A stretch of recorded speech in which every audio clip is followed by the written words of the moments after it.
चला लिकीनो, चला सुनांनो, आपल्याला मिसळ बनवायची. कांदा, टमाटे, खोबरं. चला लिकीनो, चला सुनांनो. कांदा भाजायला टाकलेला आहे.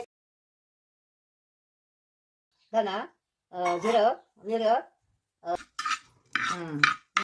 पत्र तेलामध्ये भाजून घ्यायचं. आता खोबरं भाजायचं.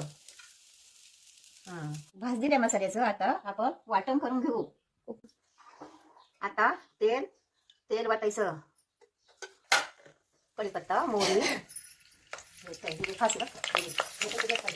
आता आपण कांदा टाकूया. मिरची, लसूण ठेचा कांद्यामध्ये आता टाकले. आता हे मिक्स करायचं. आता हे वाटण टाकायचं. तेल सुटपर्यंत परतून घ्यायचं. कांदा, मसाला, हळद उकडून घेतलेली आहे. आता याच्यात टाकायची. आता